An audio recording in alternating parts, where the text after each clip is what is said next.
Not to change the subject, but I keep wondering how you came to choose me. I mean, I know you said it was completely random, but why did you select an average journalist to share this story? Why not a scientist or someone who could at least ask you more sophisticated questions? I have to confess that I feel completely inadequate to interview you, mostly because I don't even know what questions I should be asking you. You're doing a fine job. Absolutely fine. You shouldn't worry about your questions. They're insightful.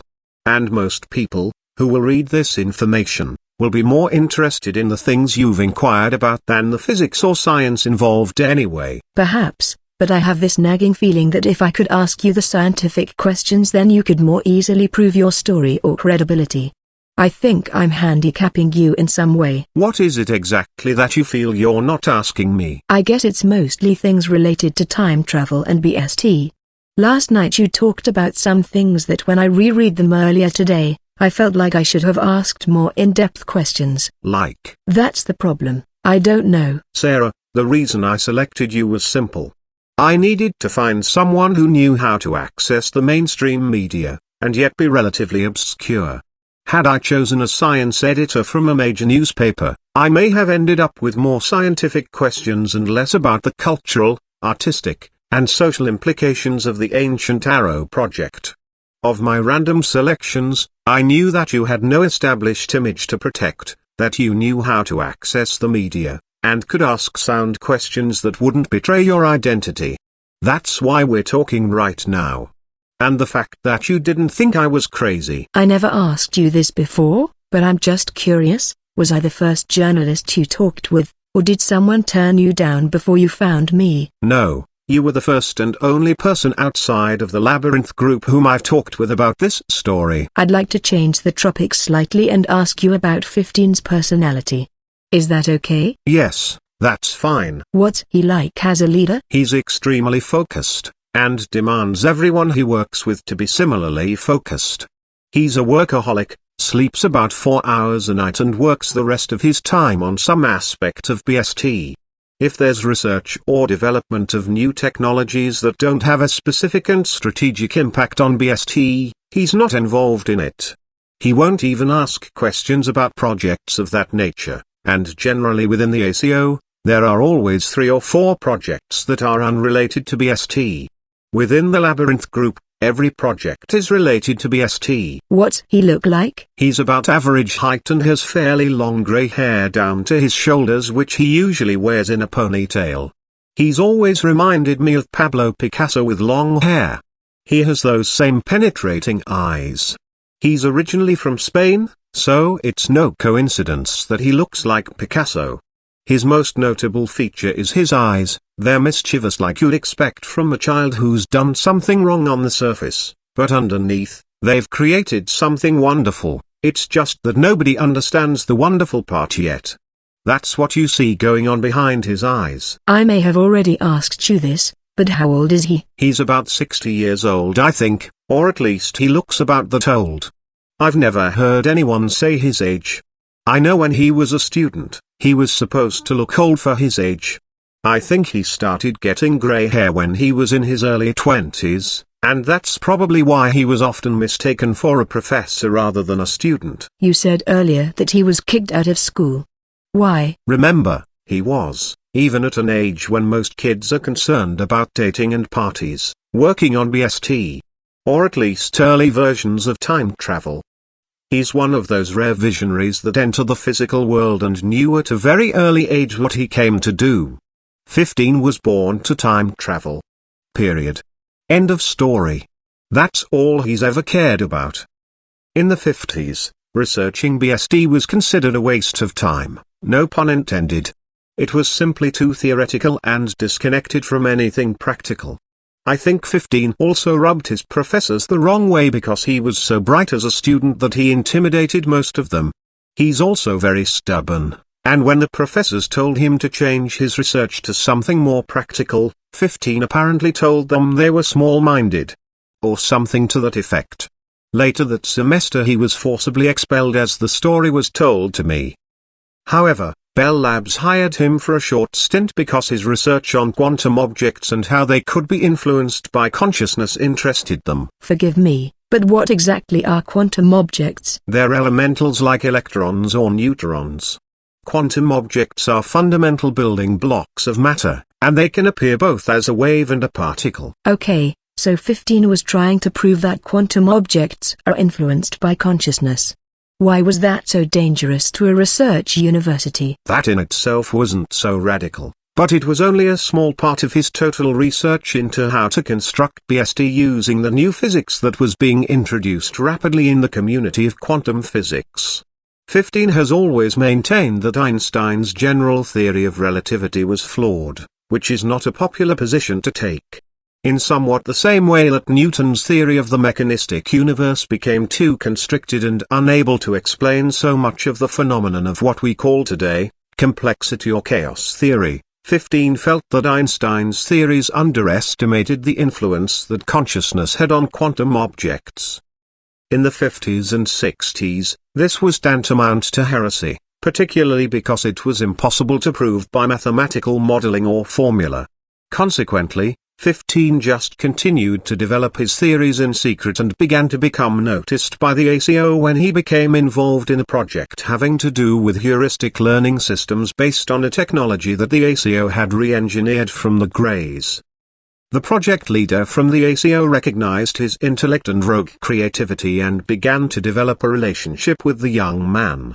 Several months later, 15 was recruited to join the ACO and essentially left his identity behind, quickly rising to the position of Director of Research. He was later introduced to the Core Team Intelligence Accelerator technology, and the rest is history as they say. How exactly does this Core Team technology accelerate or expand the intelligence? Few people realize that their conscious mind only processes about 15 bits of information per second of linear time. However, in vertical time, the unconscious mind is processing approximately 70 to 80 million bits of information. Thus, in normal consciousness, humans are aware of only an infinitesimal amount of the information that is constantly being fed to them at the unconscious level. The Core Team technology was designed to reduce the filtering aspects of the conscious mind and enable the higher frequency information packets to be fed to the conscious mind. In parallel with this effort, the brain circuitry, if you will, is rewired to handle the higher voltage of the information that is being fed to the consciousness, allowing capabilities like photographic memory and abstract thought to coexist. These capabilities become the matrix filter that draws from the unconscious repositories the most relevant information at any particular time based on the problem or task at hand. If I were a behavioral scientist, I'd be able to ask you about 1,000 questions right now. But I'm lost in what you say. I mean, how many bits of information can you process right now? It's not really a simple question of the quantity of information processing, but rather the relevance of the information in linear time based on the intention of the individual. When one goes through the process of the Core Team technology, their ability to tune into information packets that are relevant to a situation or problem is vastly improved. In most people, when a given situation confronts them, they access their conscious mind and pull out the solution that has served them in the past. Thus, people fall into ruts and patterned behavior, which closes down their access to the unconscious information packets that are based on real-time situation analysis, and have extremely high relevancy. This technology accelerates the circulation of information between the conscious and unconscious aspects of the mind to flow in the pattern of an ascending spiral rather than the pattern of a repetitious circle. And because of this, it unleashes the innate intelligence of the individual. So you see, the Core Team technology doesn't increase raw intelligence, it simply facilitates the natural intelligence of the individual. This is very cool. I wish I could undergo this regimen of the Core Team Intelligence Accelerator so I could really ask you some zinger questions. And with that, let's take a short break. 10-minute break. Since you have the tape recorder on now, let me repeat myself. The Core Team technology was the single most influential element in helping 15 become the executive director of both the ACO and the Labyrinth Group. Granted, he had a brilliant mind before he underwent the Core Team Intelligence Enhancement process, but for some reason, The technology seemed to enhance his intelligence more than anyone else. By a significant degree. Did anyone ever suspect that the core team and 15 was somehow a separate force from the Labyrinth group? I mean, did anyone consider the possibility that they had a separate agenda? Maybe BST wasn't their ultimate goal? No. There was, and I presume still is, absolute faith in both 15 and the core team. You have to understand that the core team are a benevolent race. We never saw any evidence that they had anything but good intentions to assist us, and, to the extent possible, we tried to assist them in return. It was a courteous and completely reciprocal partnership. You said last night that the core team were part of the Labyrinth group, but only a couple hundred or so were actual members. How did they become part of the Labyrinth group? Actually, I don't know for certain. I can only tell you what I was told when I asked the same question of one of the directors who sponsored me for entry into the Labyrinth group. He told me that 15 had been selected by the core team to be their liaison with the ACO. They singled him out, as the one through which they would initiate their technology transfer program with humans. 15 agreed to subject himself to the intelligence enhancement technology the core team offered. It was from this experience that 15's vision of how BST could be developed was crystallized. He essentially created the framework and design blueprint. One of the things that the core team have in abundance is logical intelligence. They are very adept in terms of scientific inquiry and logical reasoning.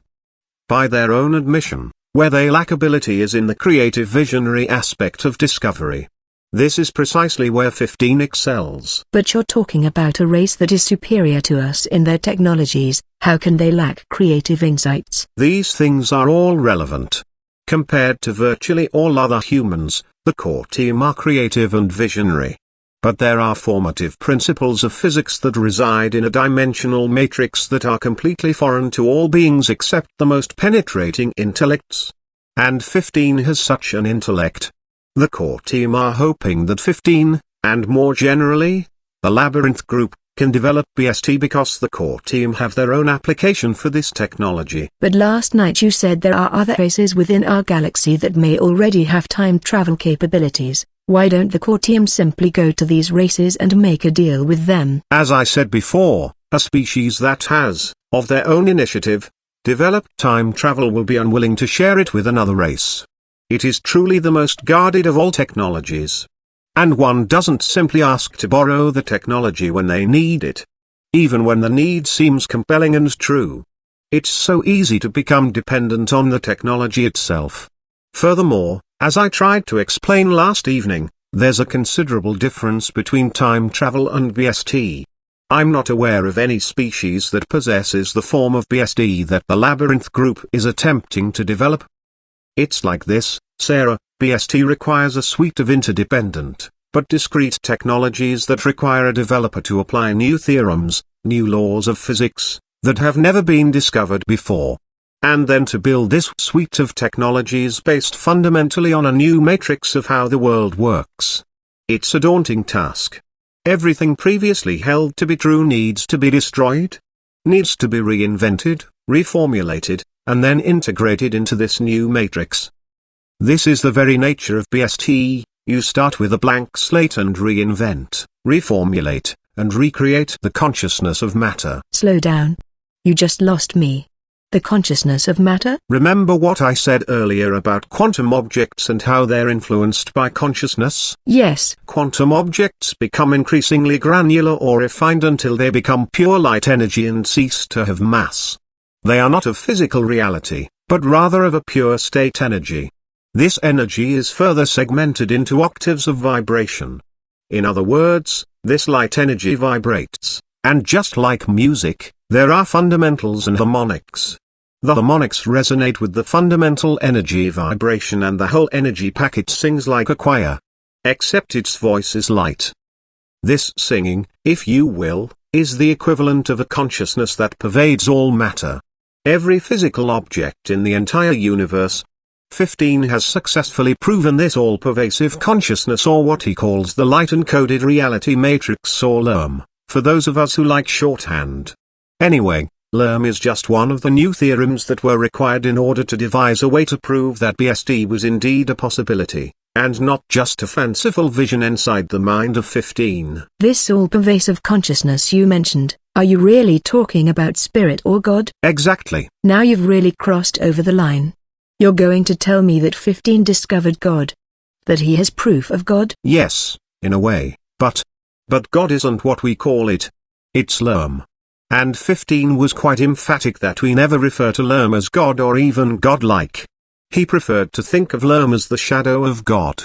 The light that casts the shadow, and the object of the shadow itself, he believes is impossible to prove through science or any other objective form of inquiry. Okay. But listen to me for a minute. If Lerm is the shadow of God, as you put it, then it proves the existence of God, right? To those of us within the Labyrinth group who understand the work of 15, the answer is yes. So isn't this even more important than the Ancient Arrow project? I mean, if someone had proof of God, isn't it their moral responsibility to share this information with the public? Perhaps, but the only way this could be shared with the public is to disclose who the Labyrinth group is, and that isn't something that 15 even likes to contemplate doing. He's afraid of the ridicule and misunderstanding that would result, and firmly believes that no one would believe him anyway because there are so many hidden technologies that led him to his findings, and he has no interest in disclosing these technologies to academia, government institutions, or the media. He'd become the next Messiah. Or devil, depending on your perspective. So he's trapped in his own secrecy. In a way, but he's not feeling trapped. He's simply so far removed from the social fabric and scientific communities of academia that he has, for practical purposes, burnt his bridges and has no intention of ever crossing the chasm that separates himself from all that he's left behind. He must be incredibly lonely. I don't think so. He seems extremely energized and basically happy. He's doing exactly what he wants to do. I can't say I've ever seen him depressed.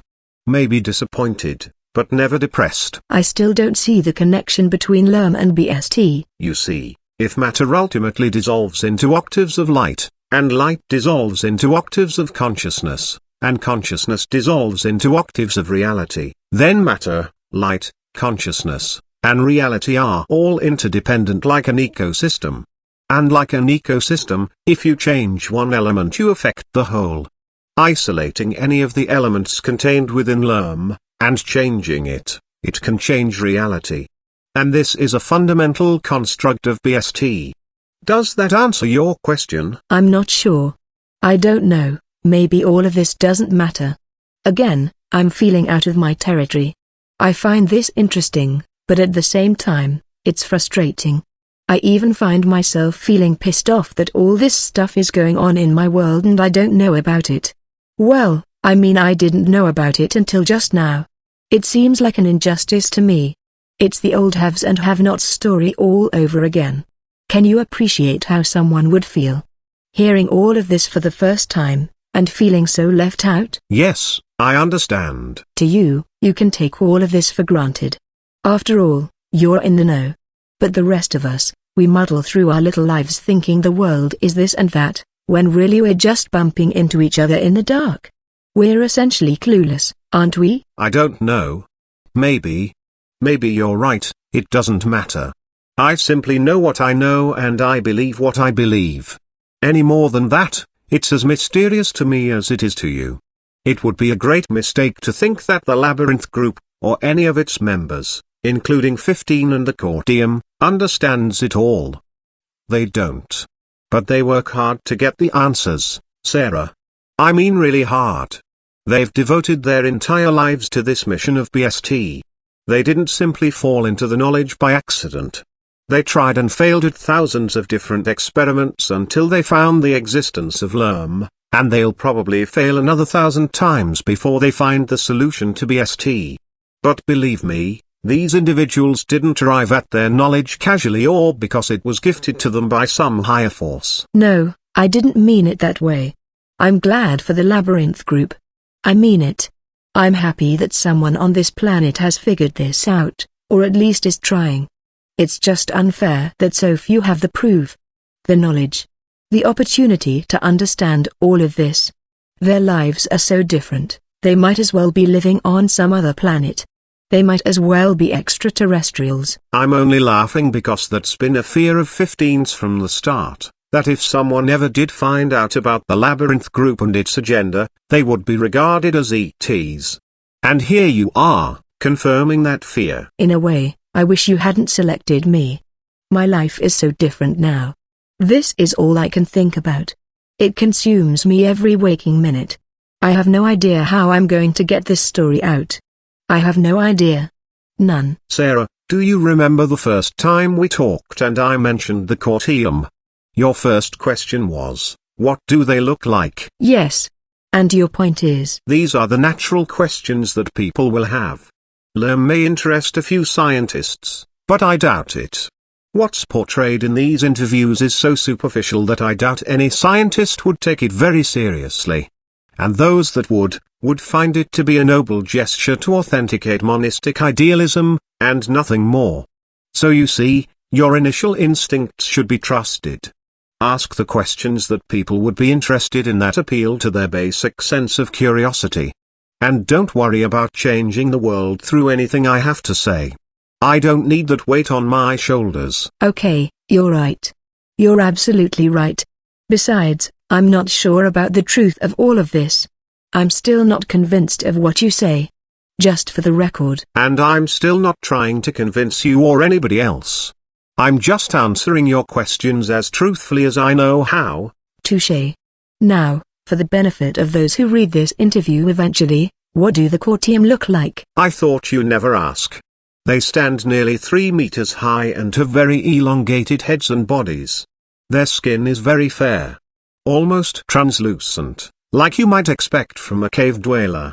Their eyes are relatively large and have various colors just like our own, except that Cortium have different colors to their eyes depending on their age and, in some instances, their emotional state.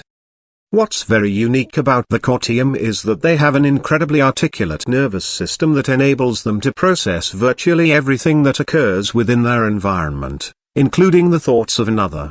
Which means that when you're in their presence, you need to have control of your thoughts or else you'll potentially offend them. They're very sensitive emotionally. How do they communicate with you? They speak perfect English or French, Italian, Spanish, almost any other language for that matter.